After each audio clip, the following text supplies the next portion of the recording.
Hello दोस्तों, स्वागत है आप सभी लोगों का राजस्थान एकेडमी पर। मैं प्रवीण सिंह आप सभी लोगों के साथ में। जैसा कि आप सभी लोग जानते हैं, लगातार सीईटी एग्जाम, एलडीसी, छात्रावास अधीक्षक, महिला सुपरवाइजर, इन सभी प्रकार के एग्जाम्स जहां कहीं भी आप लोगों के लिए विज्ञान और गणित का सिलेबस होता है, मैं उसे कंप्लीट करवाने की कोशिश करता हूं। इसी बीच हम लोग बात कर रहे थे हमारे एलडीसी और सीईटी एग्जाम और छात्रावास अधीक्षक के सिलेबस के अंतर्गत दिए गए विज्ञान के पोर्शन की, और इसके अंदर जो बायोलॉजी का पोर्शन है उसे हम पढ़ रहे हैं। फिजिक्स, केमिस्ट्री और स्पेस टेक्नोलॉजी का पोर्शन मैं ऑलरेडी पढ़ा चुका हूं। आप सभी लोगों ने जो है उसके वीडियोस देख लिए होंगे। और यदि आप लोग हमारे चैनल पर आज पहली बार पधारे हैं तो आपका बहुत बहुत स्वागत है। साथ ही आपको बताना चाहूंगा कि गणित और विज्ञान दोनों की ही बहुत ही शानदार प्लेलिस्ट हमारे यूट्यूब चैनल पर कंप्लीटली अवेलेबल है। आप प्लेलिस्ट के अंदर जाकर के वीडियोस को देखना शुरू करें और नोट्स बताना शुरू करिएगा। हम बात करें तो आज की क्लास नंबर है 86। इससे पहले की जो क्लासेस है वो प्लेलिस्ट में अवेलेबल है। हम लोग बात कर रहे हैं बायोलॉजी के अंतर्गत आनुवांशिकी से संबंधित जो शब्दावलियां हैं उनके बारे में। और हम इससे पहले रक्त और जो हमारा जीवों और पादपों का आर्थिक महत्व है उसे हम पढ़ चुके हैं। आनुवांशिकी से संबंधित जो शब्दावलियां हैं आज मैं कोशिश करूंगा कि उसे इसी वीडियो के अंदर कंप्लीट कर दिया जाए। हमने अभी तक 14 से 15 जो टर्मिनोलॉजी है उनके बारे में बात कर ली है। एक कुछ विद्यार्थी जो है कमेंट कर रहे थे कि सर हमें उपचयन अपचयन समझ में नहीं आया है, हमें रासायनिक अभिक्रियाओं को संतुलित करना बता दीजिए। तो देखो, पहली बात तो ये है कि वो सब चीजें मैं ऑलरेडी कंप्लीट करवा चुका हूं प्लेलिस्ट के अंदर, और उसके वीडियोस अवेलेबल है। आप उन्हें देखिए और उन्हें समझिए। उन्हें एक बार देखने पर समझ में नहीं आ रहे हैं तो लिखिए उन लेक्चर को पहले, उसके बाद में पुनः एक बार समझने का प्रयास करिए। और फिर भी नहीं आते हैं तो बिल्कुल टेंशन नहीं लेना है। हमारा ये बायोलॉजी का पोर्शन हो जाने के बाद मैं एनवायरमेंट और बायोटेक्नोलॉजी का पोर्शन करवाऊंगा। और उसके बाद में जब तक आपका एग्जाम नहीं होगा मैं आप लोगों के साथ में क्वेश्चन प्रैक्टिस भी करवाने वाला हूं, और साथ ही साथ हर चैप्टर का एक रिवीजन भी अपन रखने वाले हैं जो लाइव रहेगा। हम आगे जाकर के लाइव क्लासेस रखने वाले हैं जिसके अंदर आप लोगों के जो भी डाउट्स आ रहे हैं उन डाउट्स को मैं क्लियर करने का कार्य करूंगा। पहले मैं चाहता हूं कि एक बार मैं पूरा का पूरा कार्यक्रम सिस्टमेटिकली यूट्यूब के ऊपर अपलोड कर दूं। उसके बाद में अपन जो है एक शेड्यूल जारी करेंगे कि ये टॉपिक आज पढ़कर आना है। इस टॉपिक को आज अपन पूरा रिवीजन करेंगे, साथ ही साथ इसके क्वेश्चन करने वाले हैं। और वो जब लाइव डिस्कस किया जाएगा तो आपके जो भी डाउट्स हैं वो सभी मैं यहाँ पर क्लियर करने वाला हूं। इसलिए अभी आपको केवल क्या करना है, टॉपिक को समझना है, नोट्स बनाने हैं। अगर कहीं कुछ चीजें समझ में नहीं आ रही है तो उनको लिख करके रखिए कि हाँ ये चीजें मुझे समझ में नहीं आ रही है, ठीक है। इसके अलावा कुछ विद्यार्थी कह रहे थे सर स्पीड बढ़ाओ। देखिए स्पीड वगैरह ये सब चीजें जो है मैं अपने हिसाब से मैनेज करूंगा। कोई विद्यार्थी को जल्दी समझ में आता है, किसी को कम समझ में आता है। मैं अपनी जो मेरा जो पढ़ाने का तरीका है, जो मेरी टीचिंग स्किल है, मैं उसी के अकॉर्डिंग कार्य करूंगा, क्योंकि मैं हर एक विद्यार्थी के अकॉर्डिंग कार्य नहीं कर सकता। आप आज मेरे चैनल पर 30,000 से ज्यादा विद्यार्थी राजस्थान के जुड़े हुए हैं और मैं एक अकेला शिक्षक हूं। तो मुझे जो है 30,000 विद्यार्थियों को संभाल कर चलना है। तो इसलिए मैं जो है हर विद्यार्थी की एक एक अलग अलग डिमांड को तो पूरा नहीं कर सकता, लेकिन समग्र जो आप सभी लोगों की एवरेज स्पीड होती है उससे मैं पढ़ाने का प्रयास कर रहा हूं, ठीक है। इसी के साथ में आप लोग अगर जो है स्पीड बढ़ाना चाहते हैं तो आपके पास यूट्यूब का ऑप्शन रहता है। आप वहां पर जाकर के 1.25 में, 1.5 में, 2 में, जहां जितनी स्पीड से आप देखना चाहें देख लीजिए, आपको समझ में आ जाए बात तो बहुत बढ़िया बात है, नहीं तो फिर आप स्पीड कम कर दीजिएगा, ठीक है। चलिए आज की क्लास को मैं शुरू करता हूं। और आज की क्लास में यही कहना चाहूंगा कि बदल जाओ वक्त के साथ, बदल जाओ वक्त के साथ, या फिर वक्त बदलना सीखो। मजबूरियों को मत कोसो, मजबूरियों को मत कोसो, हर हाल में चलना सीखो, हर हाल में चलना सीखो। आइए मेरे प्यारे दोस्तों आज की क्लास को मैं शुरू करता हूं। आज हम बात करने वाले हैं सबसे पहले अपने जो लास्ट क्लास में अपन ने बात करी थी बैक क्रॉस की, यानी पसच क्रॉस या पसच संकरण जिसे कहा जाता है उसके बारे में। और वो चीज आपको समझ में आ गई होगी। तो अब नेक्स्ट अपनी जो टर्मिनोलॉजी आती है 15 नंबर पर, वो आ जाती है आपके क्या, व्युत्क्रम लिखेंगे, व्युत्क्रम संकरण, व्युत्क्रम संकरण का मतलब है रेसिप्रोकल क्रॉस। क्या? Reciprocal cross. अब रेसिप्रोकल क्रॉस का मतलब क्या होता है, या व्युत्क्रम क्रॉस का मतलब होता है बेसिकली उल्टा। क्या? उल्टा।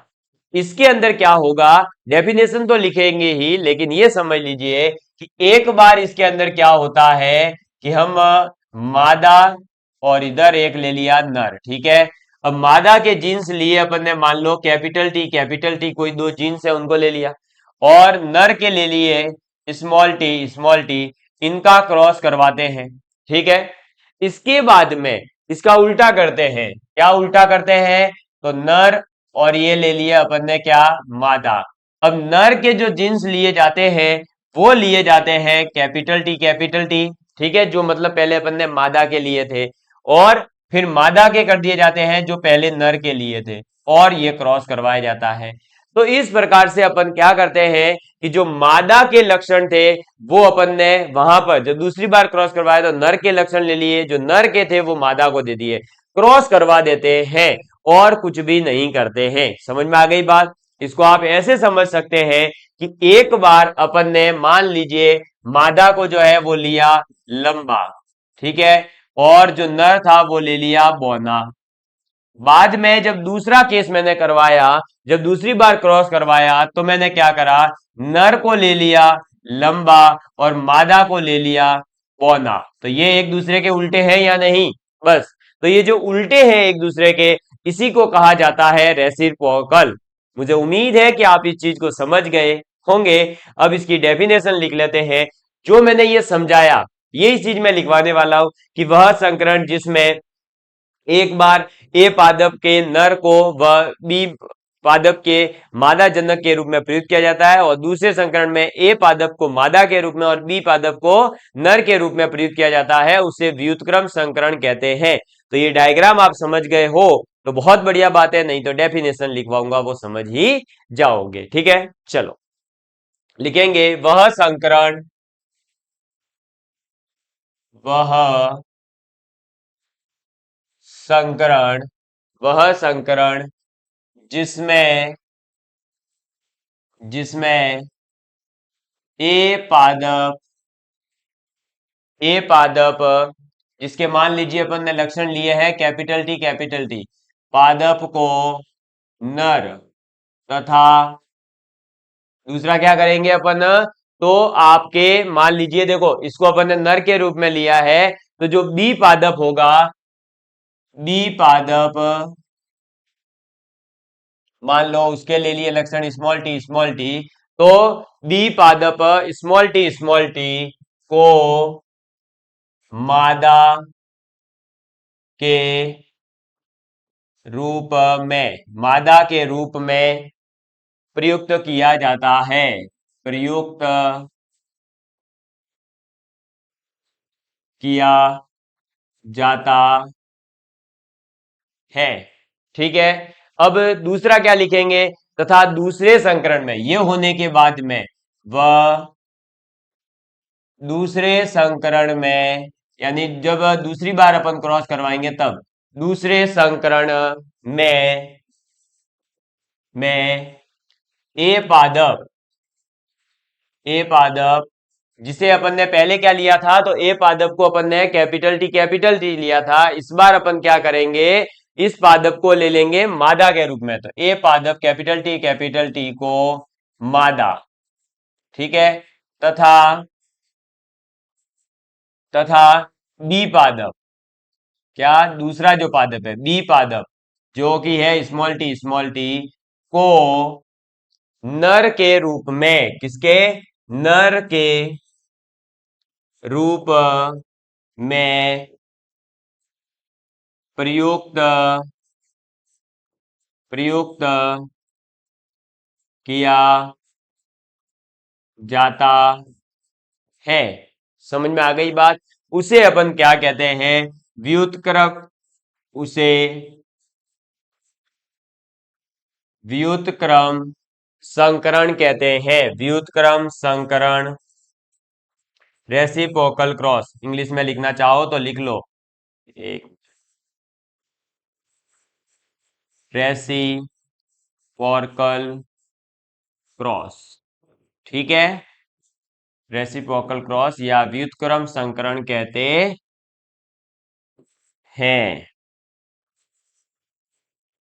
हैं, बस यही तो करना था और क्या करना है।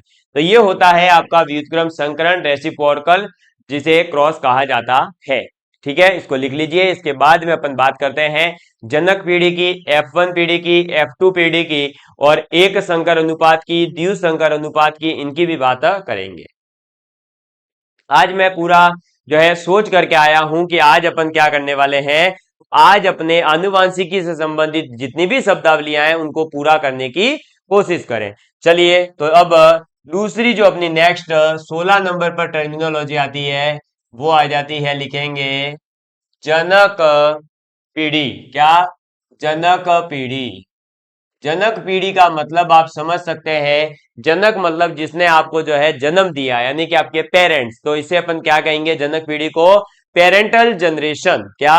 Parental generation. तो लिखेंगे संतति प्राप्त करने, संतति मतलब संतान, ठीक है, संतति प्राप्त करने, संतति प्राप्त करने के लिए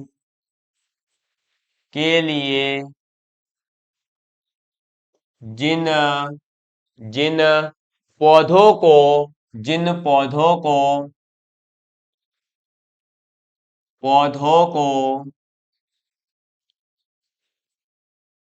को संकरण करवाया जाता है। क्या करवाया जाता है? हाइब्रिडाइजेशन, संकरण करवाया जाता है, संकरण करवाया जाता है, उन्हें जनक पीढ़ी कहते हैं। उन्हें जनक पीढ़ी कहते हैं। ठीक है, तो जनक पीढ़ी का मतलब क्या हो गया कि जिनको यूज करके आप जो है आगे संतान उत्पन्न कर रहे हो, तो भाई जिनको यूज किया गया है उन्हीं को कहते हैं अपन जनक पीढ़ी, पेरेंटल जनरेशन कहते हैं। नंबर 17 पर अपने पास में आ जाता है F1 पीढ़ी। क्या? F1 पीढ़ी। अब F1 पीढ़ी का मतलब हो गया जो फर्स्ट आपकी जनरेशन है, ठीक है, फर्स्ट जो जनरेशन होती है उसकी बात कर रहे हैं। तो F1 पीढ़ी आप लिखेंगे, तो लिखेंगे F1 पीढ़ी के बारे में। तो F1 पीढ़ी का मतलब क्या हो जाएगा, जो आपके जनकों के संकरण से, जैसे ही मतलब आपके जो पेरेंटल अपन ने यूज किए, जो पेरेंट्स यूज किए, उन पेरेंट्स के जस्ट बाद में जो उत्पन्न हुई उनसे संतान है, उसी को अपन क्या कहते हैं, F1 पीढ़ी कहते हैं। जैसे कि देखिए, आप इसको ऐसे समझ सकते हैं कि आपके घर में आपके दादा दादी तो होंगे, ठीक है, दादा दादी। मेरे तो भगवान की दया से दोनों ही मेरे प्यारे प्यारे दादा दादी अभी तक मेरे लिए जिंदा है। और ये जो दादा दादी है मेरे, अब इनसे उत्पन्न हुए कौन, मेरे माता पिता, है ना।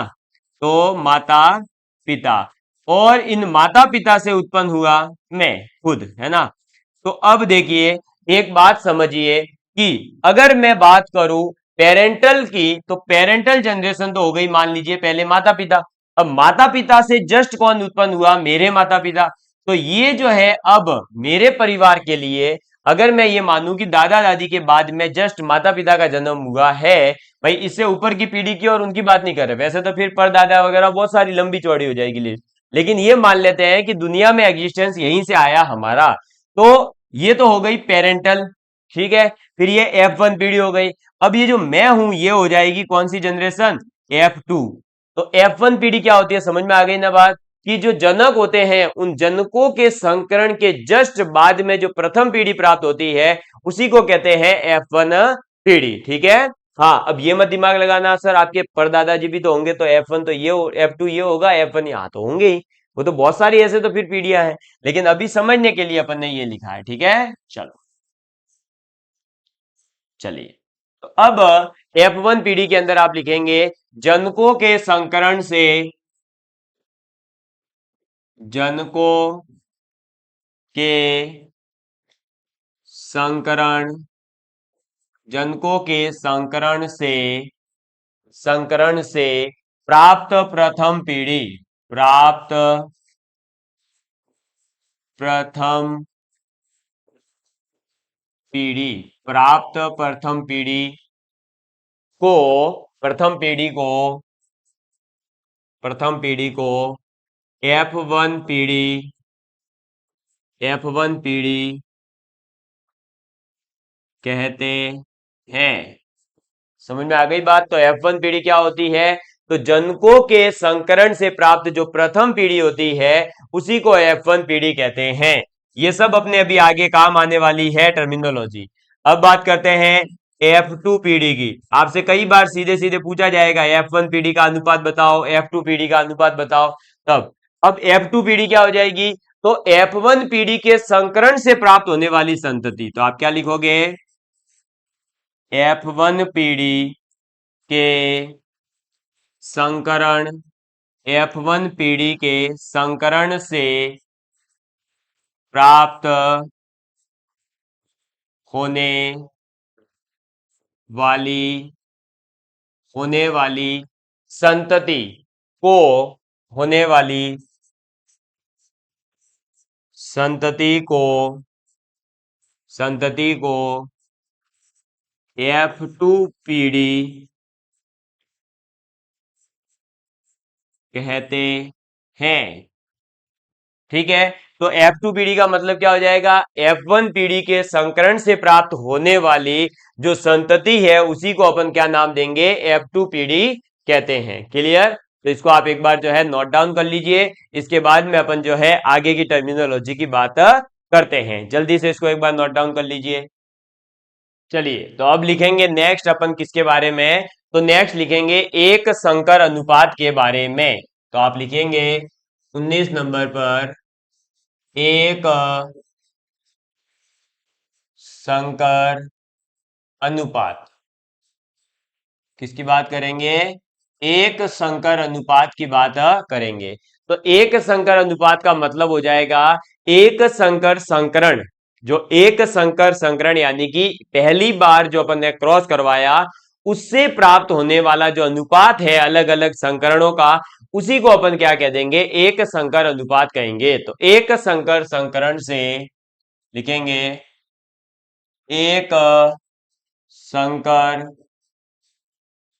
संकरण, एक संकर संकरण से प्राप्त, एक संकर संकरण से प्राप्त अनुपात को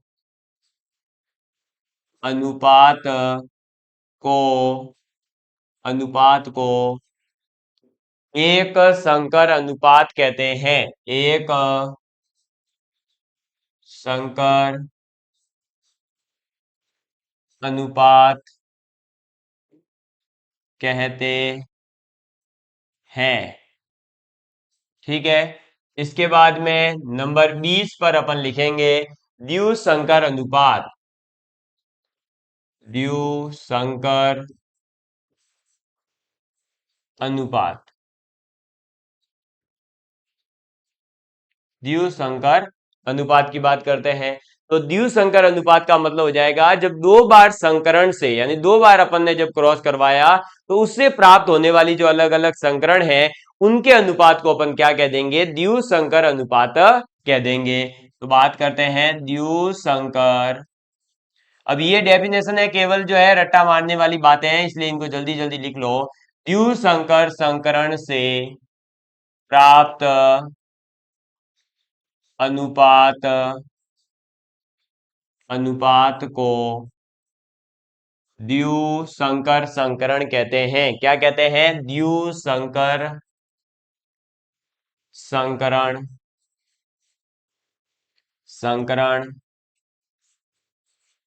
कहते हैं। ठीक है, तो ये हो गया द्विसंकर अनुपात आपका। इसके बाद में नंबर 21 पर आपके जो है एक आ जाता है जीनोम। क्या आ जाती है? जीनोम। नई टर्मिनोलॉजी है ये, इस पर बेस्ड क्वेश्चन आ चुका है। अब जीनोम का मतलब क्या है? तो जीनोम का मतलब है बेसिकली जो क्रोमोसोम्स होते हैं, जो गुणसूत्र होते हैं, उन गुणसूत्रों के अंदर पाए जाने वाला जो आनुवंशिक पदार्थ है, यानी जो गुणसूत्र है उनके अंदर पाया जाने वाला जो जेनेटिकली मैटर है, उसी मैटर को अपन क्या कहते हैं? जीनोम कहते हैं। क्या कहते हैं? जीनोम कहते हैं। तो लिखेंगे गुणसूत्र यानी क्रोमोसोम। ठीक है, तो गुण सूत्र में पाए जाने गुण सूत्र में पाए जाने वाले आनुवंशिक पदार्थ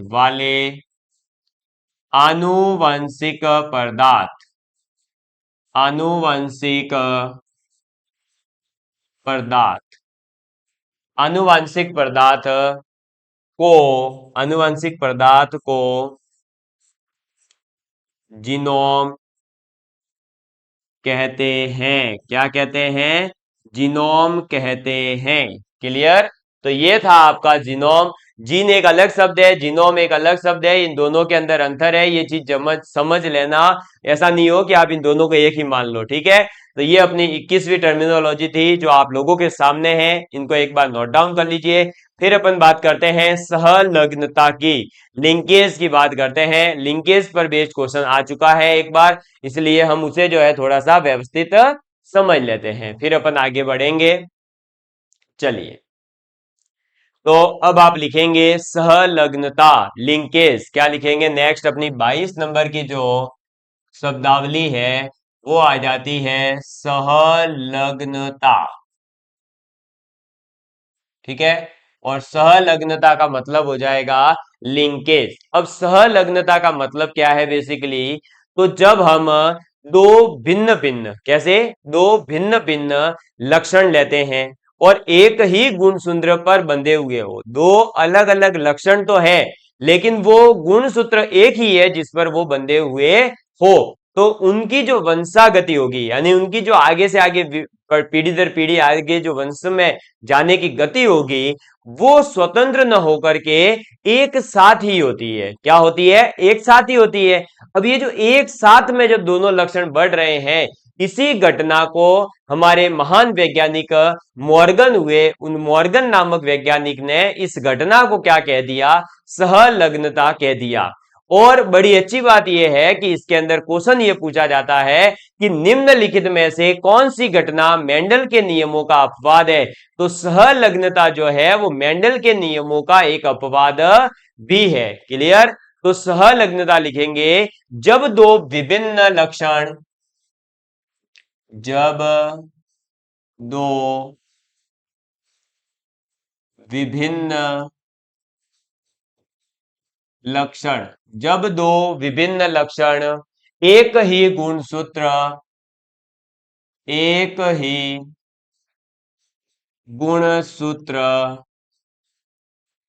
पर उपस्थित एक ही गुणसूत्र पर उपस्थित हो। ठीक है? क्या हो? एक ही गुणसूत्र पर उपस्थित हो, या हम ये कह सकते हैं कि बंधे हो, तो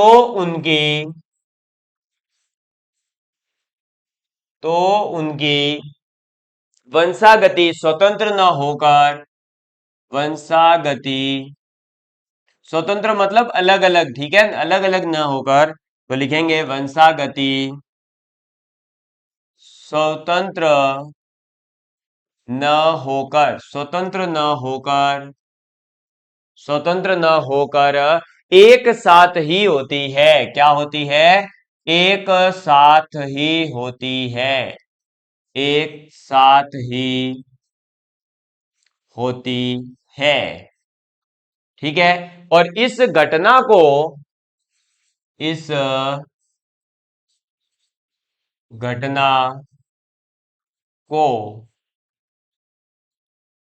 मॉर्गन ने सहलग्नता कहा। इस घटना को ही मॉर्गन ने क्या कहा है?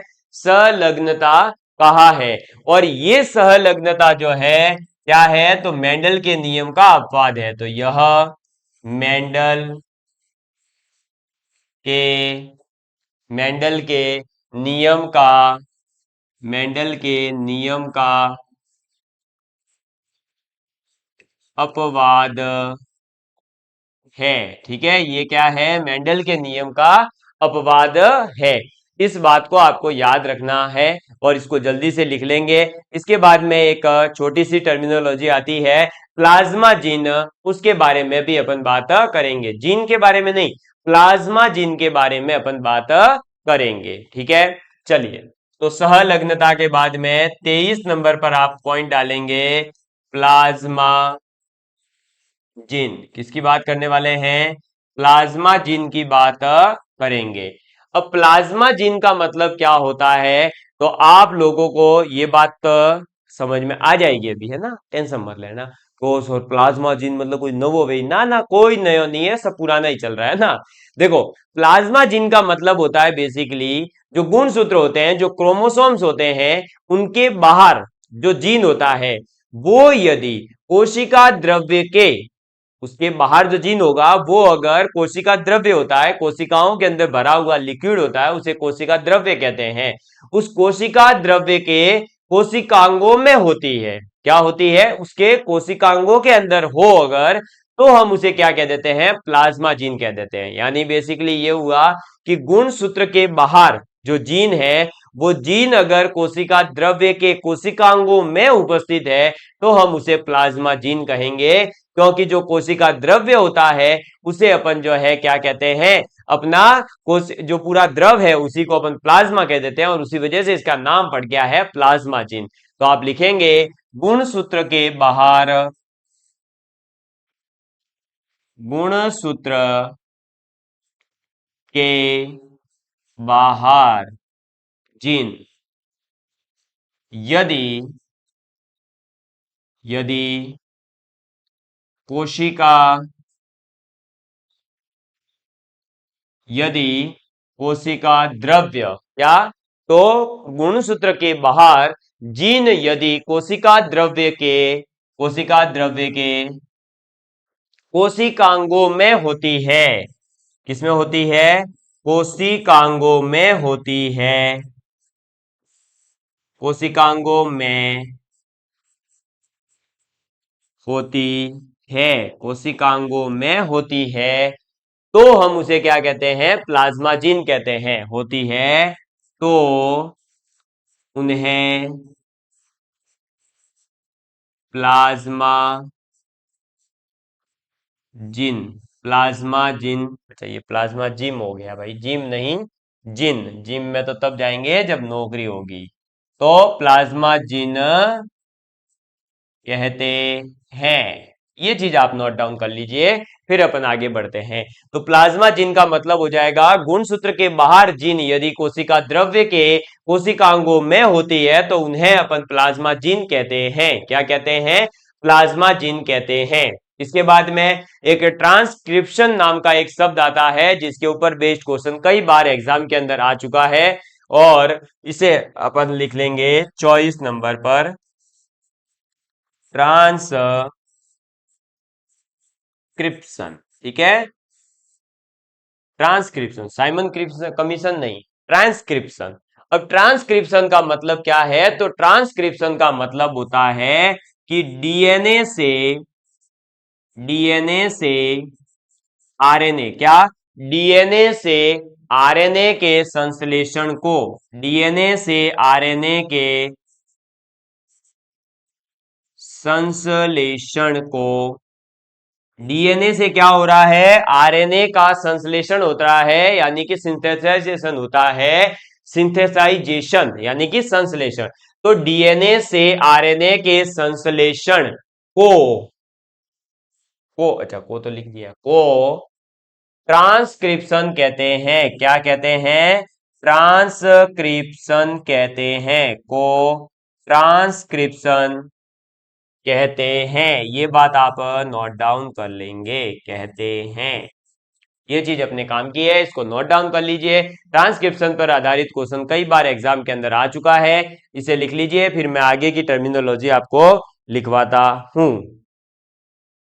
चलिए, अब ट्रांसक्रिप्शन के बाद में एक छोटी सी शब्दावली आती है, उसके बाद अपन दो बड़ी शब्दावलियों की बात करेंगे, जेनेटिक्स और एक जीन एक एंजाइम सिद्धांत, जिन दोनों पर आधारित क्वेश्चन आ चुका है। पहले एक लिख लीजिए, नंबर कौन सा है अपना, तो ये अपन ने 24 नंबर की बात करी थी, 25 नंबर पर आप लिख लीजिए translation. Sir Hindi to English और इंग्लिश टू हिंदी ट्रांसलेशन वाला ट्रांसलेशन नहीं भाई, बायोलॉजी में ट्रांसलेशन का मतलब अलग होता है, लिखेंगे ट्रांसलेशन।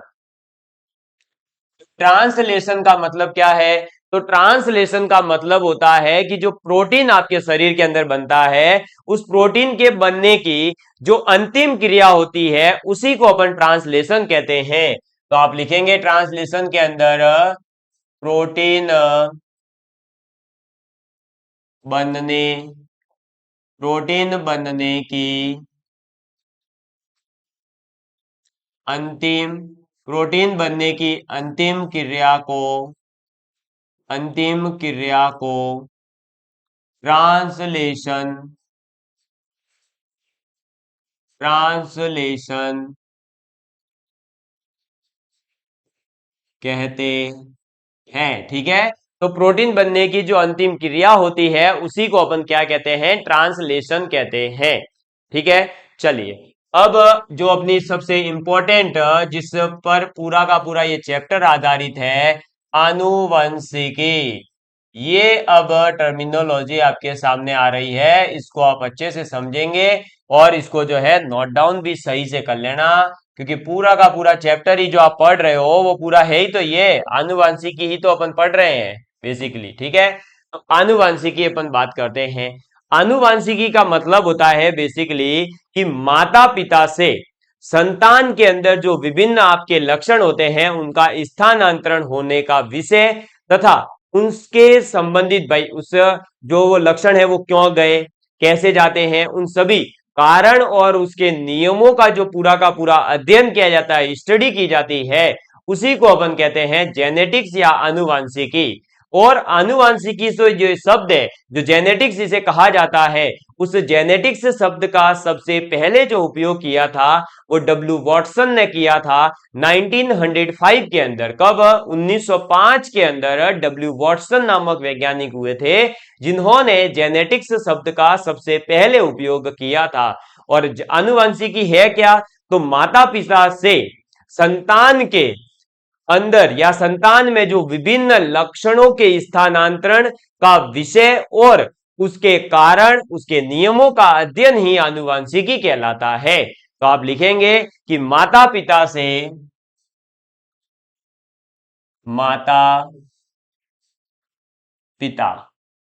माता पिता से संतानों या संतान में विभिन्न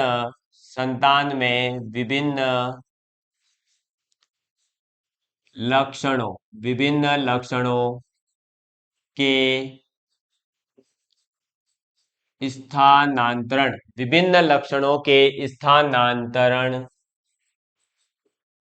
विभिन्न लक्षणों के का स्थानांतरण का विषय, तथा इससे संबंधित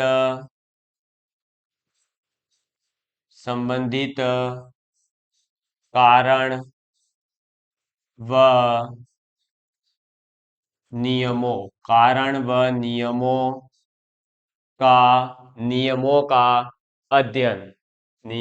का अध्ययन आनुवांशिकी कहलाता है। नियम आनुवांशिकी आनुवंशिकी आनुवंशिकी कहलाता है। ठीक है, इसके बाद लिखेंगे जेनेटिक्स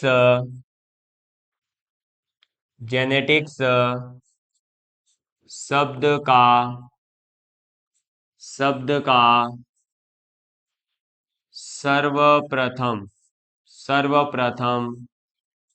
प्रयोग डब्ल्यू वॉटसन वॉटसन ने 1905 ईस्वी में किया था।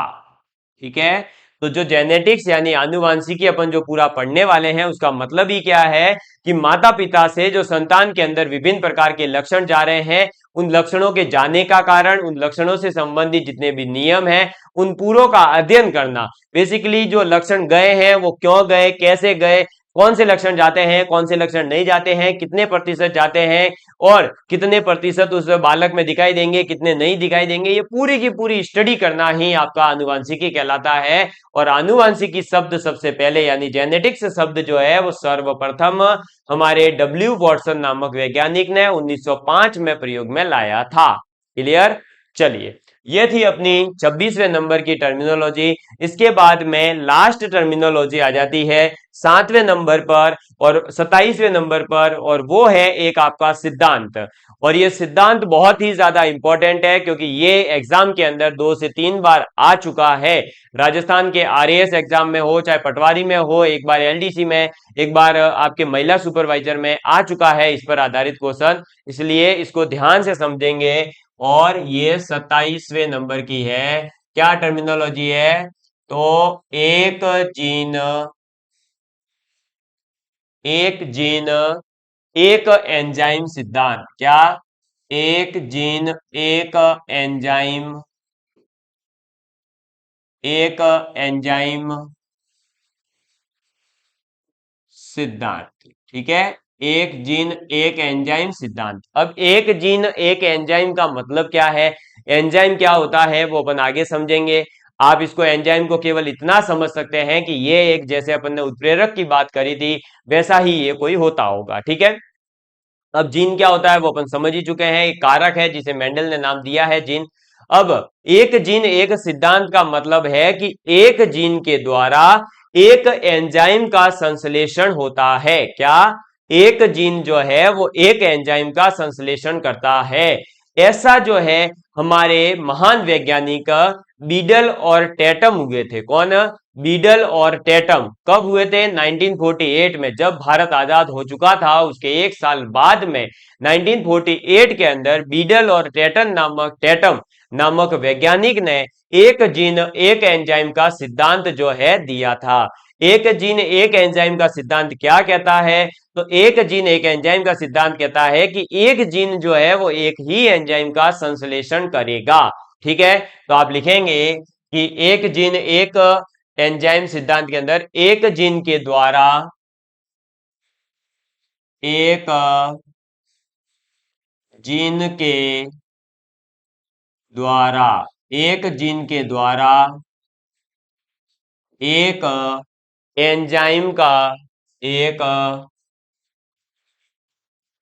एंजाइम का संश्लेषण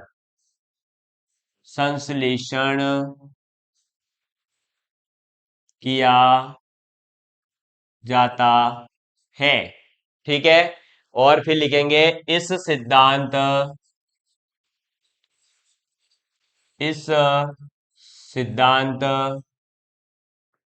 की खोज, इस सिद्धांत की खोज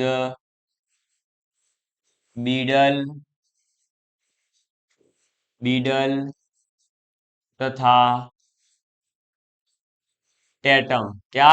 बीडल तथा टेटम ने कब करी थी? 1948 में।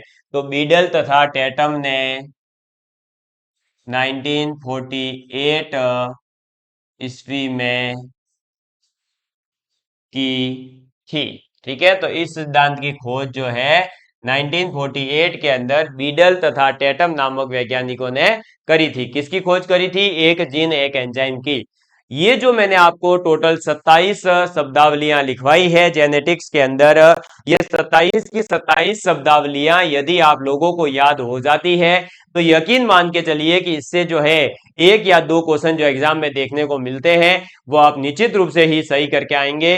साथ ही साथ आगे जो मैं अभी आपको मेंडल के आनुवांशिकता के नियम पढ़ाने वाला हूं, प्रोटीन संश्लेषण पढ़ाने वाला हूं, आपके जो मानव में लिंग निर्धारण पढ़ाने वाला हूं, उन सभी के अंदर इन सभी चीजों की अपन को जो है बहुत जरूरत पड़ने वाली है, इसलिए इनको अच्छे से याद कर लीजिएगा। और आपको एक बात और बता दूं कि अब जो है अपन आज हो चुका है अपना क्या शुक्रवार, तो अब शनिवार रविवार और सोमवार 2 दिन होली के और 1 दिन मेरी तरफ से 3 दिन का जो है अपने YouTube चैनल पर क्लासेस का क्या रहेगा, अवकाश रहेगा।